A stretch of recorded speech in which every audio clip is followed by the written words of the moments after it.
Nakadetect ang James Webb Telescope ng kakaibang bagay sa isa sa mga exoplanets. Ano kaya ito?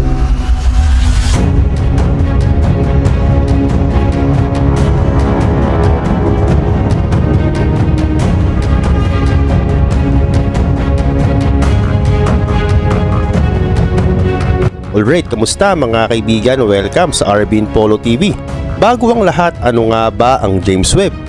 Ang James Webb Space Telescope ay isang teleskopyo sa kalawakan at dinisenyo ito para magsagawa ng infrared astronomy at ito na ang pinaka-powerful telescope na pinadala sa kalawakan. Nilunsad ito ilang buwan pa lamang ang nakakalipas, pero ang NASA ay nagmamadaling gumawa ulit ng panibagong mission. Oo, gumagawa na sila ng mas powerful pa sa James Webb at ito'y tinatawag nilang LUVOIR. Pero ang malaking katanungan dito, bakit kaya? FYI, ang James Webb ay nagkakahalaga ng $10 billion at ang LUVOIR na ginagawa nila ngayon ay nagkakahalaga naman ng $18 billion at ilulunsad nila ito sa taon ng 2030. Pero ito na nga, bakit madaling-madali silang gawin ito? May nakita kayang kakaiba ang James Webb sa kalawakan kaya kinakailangan nito ng backup na LUVOIR at yan ang ating aalamin. Ang dahilan kung bakit ina-launch ng maaga ang LUVOIR dahil ang James Webb Telescope ay binunyag na may nakita itong kakaibang activity sa isa sa mga exoplanets. Ang James Webb ay may kakayahang makakita ng iba't ibang mga kakaibang cluster sa kalawakan. Pero ang nakapagtataka, ang ilan sa kanyang mga kuhang larawan ay merong spots na malabo. Kaya naman dahil dito, kapadalangan nila agad ang LUVOIR na binubuo ng mga super sensitive eclipse coronagraph. Isa itong instrumentong dinisenyo para pigilan ang mga liwanag na nakakasilaw mula sa mga bituin. Pero bakit pa kaya nila ito gagawin? Simple lang ang sagot. Naniniwala kasi ang mga siyentipiko na sa likod ng makinang na lugar na ito ay mayroon ditong nagtatagong kakaibang nilalang. Pero ang tanong ulit, di ba ito kayang malaman ng James Webb? Ang sagot ay hindi, dahil ang James Webb ay dinisenyo lang para makadetect ng mga bagong planeta, hindi para mag-analyze ng mga ito. Ganun pa man, salamat pa rin sa James Webb dahil nakadetect ito ng halos 5,000 exoplanets. Sa kabilang banda, merong isa sa mga exoplanets ang nadetect niyang may kakaibang aktibidad na ginagawa. Kaya naman to the rescue ang LUVOIR. Kinabitan ang LUVOIR ng mga sensors para pag-aralan ang chemical composition ng madalayong planeta. Pero bakit kailangan pa ng LUVOIR malaman ng mga chemical composition ng ibang mga planeta? Well, FYI, ang James Webb ay kaya namang unawain ng chemical composition ng ilang mga planeta sa pamamagitan nga lang ng appearance o itsura ng mga planeta. Di kagaya ng LUVOIR ay mas detalyado ang ibibigay nitong impormasyon sa mga tao dahil nilagyan ito ng isang kakaibang bagay at tinatawag itong multi-object spectroscopy. Isa itong special na Lumos FUV system na may kakayahang tahasang malaman ang mga chemical composition ng maraming mga exoplanets. Kaya niyang malaman kung meron bang oxygen, methane,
pa man kung ang isa sa mga exoplanets na nakita ng James Webb ay mapatunayan ng LUVOIR na mayroon nga itong techno-signatures ay okay na. Pero ano ang techno-signatures? Ang techno-signatures ay senyales at epekto ito ng iba't ibang teknolohiya sa environment. Sa makatuwid, nakakadetect ang LUVOIR ng technology environment sa iba't ibang mga planeta. Malay mo nga naman, may nagsiselfone sa ibang planeta. Sa kabilang banda, pag nakadetect din ng LUVOIR ng nitrogen atmosphere sa ibang planeta at maging kaparehas ito ng gas level ng ating Earth, ay walang dudang may nabubuhay nga sa planetang ito. Well, paano kaya kung totoong may nabubuhay sa ibang mga planeta? Tapos mas advanced ang kanilang teknolohiya kumpara sa atin. Ano kaya ang mangyayari? Ganun pa man, meron ding kakayahan ng LUVOIR na dumepensa sa alien attack. At ang mas nakakabilib pa, may kakayahan din ng LUVOIR na makatrack ng mga laser signals. Ngayon mismo ang NASA ay dinidevelop pa ng gusto ang LUVOIR. Pinupuno nga nila ito ng mga teknolohiyang kinakailangan nito. Almost perfecto na dahil di lang nito basta pipicturan ng mga planeta, kundi titrace din nito ang mga planeta kung meron ba talagang nabubuhay dito. Ikaw, anong say mo sa video na ito? Naniniwala ka rin bang tayo lang ang nabubuhay sa universe? Comment down below.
nila nagawang makunan ng detalyado ang kalawakan dahil nga naharangan ito ng liwanag. Ngayon bago ko sa iyo ipakita ang mga larawan ay magbalik tanaw muna tayo sa habol. Paano ba ito talaga nagsimula? Noong 1977 ng US Congress ang otorisadong gumawa ng space telescope at nakipagtulungan sa kanila ang NASA. Hango ang pangalan ng Hubble kay Edwin Hubble, isang astronomer. Bago mabuo ang Hubble ay dumaan pa ito sa napakahirap na proseso. Ang isa sa pinakanahirapan talaga sila ay ang paggawa ng malaking observatory mirror nito. Pero ano ba ang observatory mirror at saan ito gawa? Binubuo ito ng heat-resistant glass na may manipis pero matibay na coating. Meron din itong layer ng aluminum na may kapal naman na 65 nanometers. Dagdag pa, pinoprotektahan din ito ng layer ng magnesium fluoride. Ganun pa man kasing laki ng school bus ang Hubble telescope. At ang pinaka-main salamin niya ay may timbang naman na 827 kg at mayroon itong diameter na 2.4 meters. Ang salaming ito ay kumukuha ng liwanag mula sa space object at saka naman nagre-reflect sa secondary mirror na may kapal naman na 0.3 meters. Ang tawag naman sa may secondary mirror ay optical tube. Nabanda ang reflection nito sa pinakabutas ng main mirror at pag bumanda na ay dito na nga makakalikha ng imahe. At pagkatapos nitong makakuha ng mga imahe ay saka naman ito isisend sa mga scientific instruments. Ang galing, di ba? Ngayon nung nilunsad ang Hubble ay ito'y binubuo ng 6 instruments. Nakapaloob dito ang wide-angle planetary cameras na mayroong 48 lights filters. Ang wide angle ay kumukuha ng malawak na view at ang planetary instruments naman ang siya namang nag-o-observe sa malawak na kuha ng wide angle. Ang iba namang device ay sila naman ang bahala sa high resolution spectrograph at talaga namang dinisenyo sila para sa ultraviolet range. At dahil dito, nakakakuha ang Hubble ng mga larawan kahit nasa mga madidilim na parte ng kalawakan.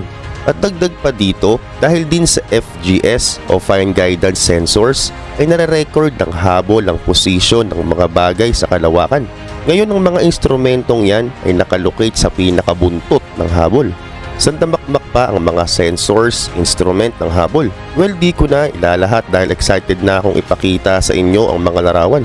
Pero kung talagang gusto mong malaman ng buo ang kaloob-looban ng Hubble, ay mag-iiwan ako ng link sa comment section. Ngayon base sa mga narinig at nabasa natin patungkol sa Hubble, ay di talaga maikakaila na nilaanan talaga ito ng napakaraming effort. Idagdag ko na din napakasensitibo din ng Hubble.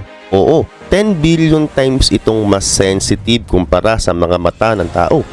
Ngayon, tumalon na nga tayo sa pinakapaksa. Ito na ang mga kakaibang larawan na kuha ng Hubble. Ito ang Butterfly Nebula na may layo sa ating 2,500 to 3,800 light years. At sa loob nito ay merong namamatay na bituin. Mainit ang bituing ito at kumikinang ito ng sobrang kinang. At ang pakpak ng Butterfly Nebula ay binubuo ng gas. Pero ano ang temperatura nito? Magugulat ka dahil umaabot ito ng 20,000 degrees Celsius. Naglalakbay ito sa kalawakan sa bilis na 965,000 km per hour. Ito pa ang isa sa mga kuha ng Hubble. Makikita ang kulay blue na liwanag na mula sa electron at sa iba pang mga subatomic particles. Ito'y nakalocate sa pinakasentro ng M87 galaxy. At dahil sa particles niya, ay naa-attract niya ang black holes. Oo, tama ka. Dahan-dahan na siyang nilalamon ng black hole. Ito pa ang isa. Ito naman ang Pillars of Creation na nakalocate sa Eagle Nebula. At ito'y tinagurian na simbolo ng universe beauty. Ang mga pillars na nakikita mo at ang mga ulap na ito ay gawa sa gas. At tila nilikha ito ng isang makapangyarihang nilalang.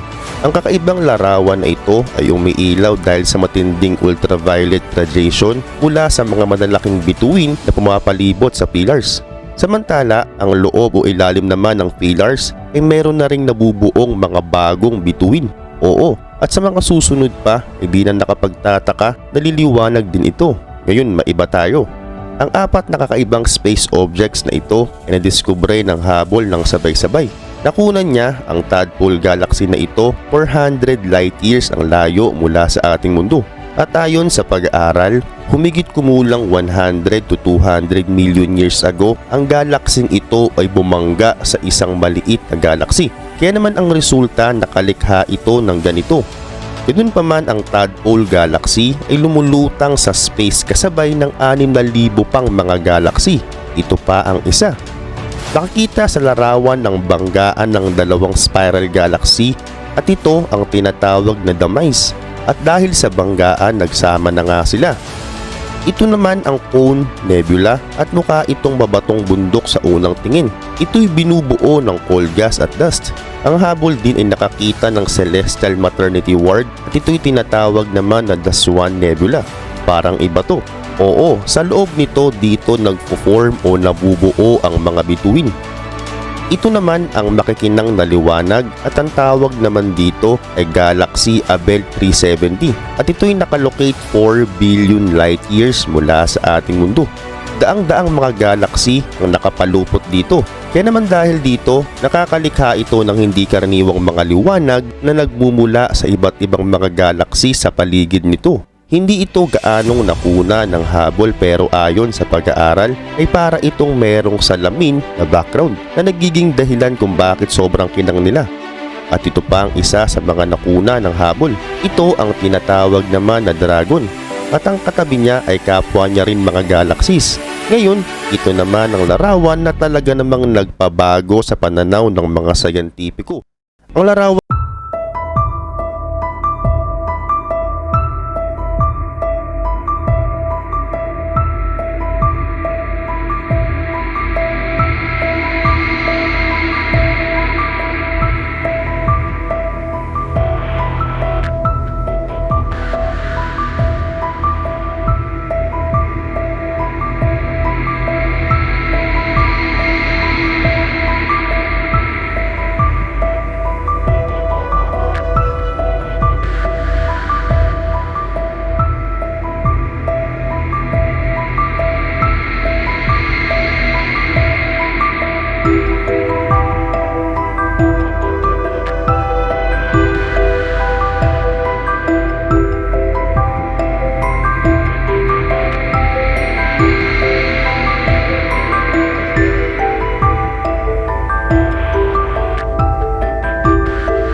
mo sa buhay. Thank you and see you on my next video.